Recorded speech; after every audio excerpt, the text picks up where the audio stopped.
See what's happening in Davos. The confidence level of chief executives worldwide about growth prospects of their own companies has fallen.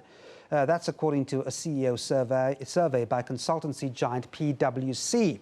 Released at the World Economic Forum currently underway in Davos, Switzerland, the survey says Indian CEOs have bucked the trend. It says they are among the most confident, although they have become less confident since last year about growth prospects. India has also become one of the 5 most promising overseas markets for businesses globally. The top 5 markets considered as important for overall growth prospects by respondents are the USA, China, Germany, the UK and India.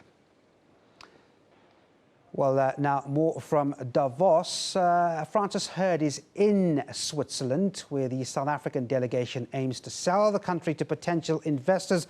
She joins us now from the World Economic Forum.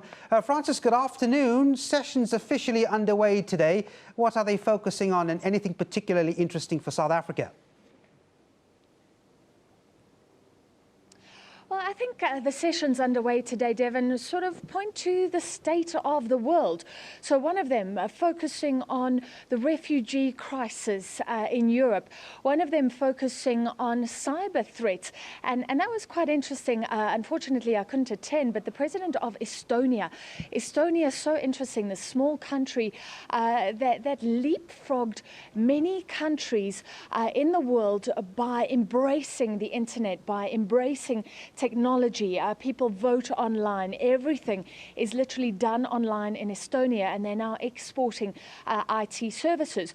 So that was very interesting. The president talking about cyber threats, because the reality is the more we embrace technology, the more we go online, the more vulnerable we are, unfortunately. And then, of course, the new security context. The president of Poland here talking about, the Ukraine rather, talking about that new security context, and we know that there are a lot of geopolitical consequences right now affecting markets. Markets also under the microscope. I spoke to the head of the JSE, who attended one of the sessions about financial markets, and there was a big debate if we've seen a meltdown on the markets or if this is just adjustment, and I can tell you that there was actually no consensus.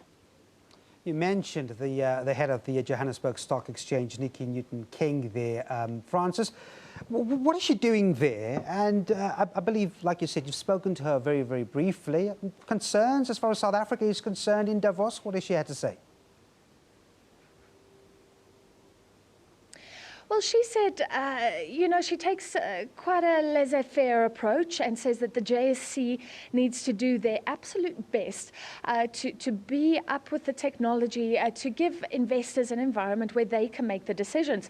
But I asked her, should we be worried? Because we're going into this Davos with some very strong minds talking about a possible another financial crisis in the world, this time coming from emerging markets. The previous crisis came from developed markets.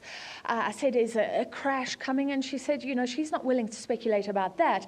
What the JSC will do is provide the right environment for investors to make those decisions. But later today, I can tell you there's a session on whether markets and the real world are actually linked. She says that they are. Some of the companies on the JSE are doing disproportionately well despite our economic woes, but that's because they have global exposure. So she says, if you look at it, the market does, sometimes it's tenuous from my perspective, but the market does reflect the real world, how it's happening on the ground. And she's here, she says, just to pick up ideas. A lot of delegates come, they don't come up with a manifesto or anything like that. They come here to mingle and pick up new ideas. And she says she really is stimulated by the discussions that take place here. All right. Thanks very much indeed. Frances Hurd live from the World Economic Forum in Davos, Switzerland. We'll hear more from her in our later bulletins.